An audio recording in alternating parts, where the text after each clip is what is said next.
생생한 뉴스, 깊이 있는 이슈 분석. 여러분은 지금 방석준 앵커와 함께하는 세계 대전 생생 뉴스를 듣고 계십니다. 네, 생생 인터뷰에서는 총선을 앞둔 정치권이 본 설 민심과 총선 전략 그리고 지역 현안에 대해 각 당의 대전시당 위원장을 연결해 차례로 알아보고 있습니다. 오늘은 마지막 시간으로 정의당 대전시당 김윤기 위원장과 함께하겠습니다. 올해 어떻게 설 민심 읽으셨습니까? 자영업하시는 분들도 좀 뵙고 노동자들 그리고 청년들을 뵀는데 어렵다는 얘기들을 너무 많이 들었어요. 그래서 이제 투표 안 하겠다, 선거 관심 없다 이런 이야기까지들도 하시는데 이게 민생의 어려움이 정치에 대한 불신으로 좀 이어져 있는 상황인 것 같기도 하고 개혁을 계속 주장해 왔었는데 이게 지지부진한 상황에 피로도가 좀 높은 상황이 아닌가 싶습니다. 또 이번 선거부터는 선거 연령이 만 18세로 낮아졌기 때문에 학생 청년들의 표심을 잡는 것도 필요했을 것 같은데 주로 어디에서 유권자들을 만나보셨나요? 청년들의 노동 문제나 총선 참여와 관련하여 이제 활동하고 있는 그런 이제 청년들도 좀 만났고요. 네. 저희가 이제 오는 6일에 18세 청년들과 이 정책 간담회를 준비하고 있는데 이날 이제 선택한 공약들, 나온 공약들을 정식으로 이렇게 채택할 생각이고요. 그래서 오후 3시에 이제 충남대학교 앞에서 열리는데 많이들 오셔서 말씀해 주셨으면 좋겠습니다.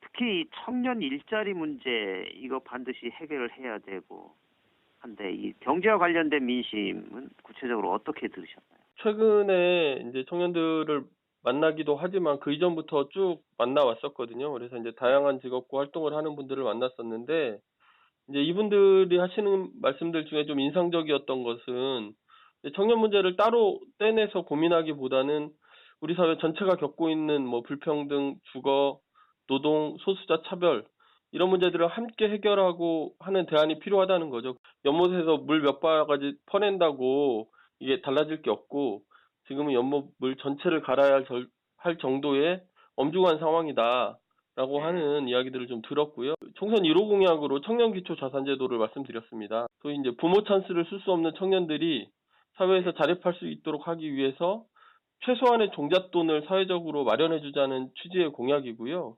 정치권에 바라는 지역민들의 목소리는 어떻습니까? 정치에 대한 불신 앞서도 말씀드렸지만 매우 높은 상황이다 이렇게 보여지고요. 사실은 제대로 개혁하고 민생을 잘 챙기라고 하는 이제 그런 열망이 너무 오랫동안 이게 잘 안 되다 보니까 그런 식으로 드러난다고 생각을 하고요. 특히 이제 저희 정의당에는 이 거대 양당 정치의 한계, 싸우면서도 자신들의 기득권을 지키기 위해서는 담합하고 이제 이런 모습들을 극복하기 위해 정의당이 좀 제대로 역할을 해야 한다 이런 말씀들을 많이 해주셨습니다. 정의당의 21대 총선 전략은 어떻게 세우고 계신가요?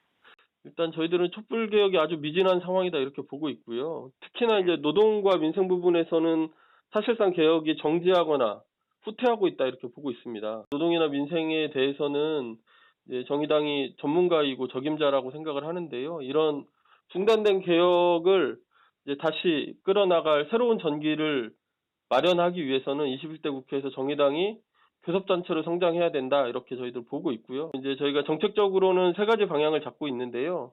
네. 이제 국회의 특권을 줄이는 셀프 금지 3법, 국회의 특권을 없애고 개혁하겠다 이런 거고요. 불평등 해소를 위해 증세하고 이제 재정을 확대하는 그런 전략을 말씀드리고 있고요. 또 기후 위기를 극복하고 우리 사회의 이제 전환을 위해서 이제 그린 뉴딜을 말씀드리고 있습니다. 이 혁신도시 문제 이번 달 국회에서 통과될 거로 보시나요? 이게 지역 주민들의 눈치를 봐서 그러는 건지 아니면 눈을 속이는 건지는 알 수 없지만 이제 자유한국당 같은 경우에는 대전시당은 찬성하고 대구 경북지 의원들은 반대하는 이런 말도 안 되는 상황이 지금 벌어지고 있거든요.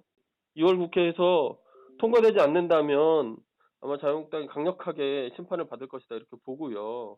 이제 다만 이런 문제를 해결하는 데 있어서 지역 간 불균형 해소와 자립적 발전이라고 하는 기본적 관점이 있어야 하고 그런 측면에서 대전시가 이제 교통, 과학, 행정도시의 특성을 어떻게 살릴 것인가에 주안점을 두고 이제 국회나 다른 지역에 호소하는 그런 대책도 좀 필요한 것이 아닌가 싶습니다. 이번에 21대 총선에서는 지역 이슈나 현안은 어떤 게 있다고 보십니까? 최근 원자력연구원에서 코발트와 세슘이 우수관을 통해서 유출되었다고 하는 보고가 있었지 않습니까? 이런 문제는 시민의 생명과 건강 그리고 대전의 안전과 지속 가능성과 연결되는 핵심적인 문제라고 저희들 보고 있고요. 이전에도 말씀드린 바 있는데 원자력안전법 개정을 통해서 이제 이 문제를 혁신하도록 해야겠다 이런 생각이 있고요. 최근에 문제가 되는 하수도 문제, 상수도, 도시숲 이런 것들에 대한 운영을 이제 공공성을 획기적으로 높일 수 있는 방향에서 이제 국회 차원의 개혁과 지원이 필요하다 이렇게 보고 있고요. 네. 또 하나는 이제 공공부문 비정규직 정규직화 문제가 있습니다. 이제 대덕특구가 존속하기 위해서 필요한 노동을 해왔던 시설, 청소, 경비 업무 노동자들이 지금 이제 과기부 앞에서 460일 정도 이렇게 농성을 하고 있는데요. 대통령께서 약속하신 대로 이제 직접 고용이 될 수 있도록 이제 노력하고 이것도 국회 차원에서 이슈화해야 된다 이렇게 보고 있습니다.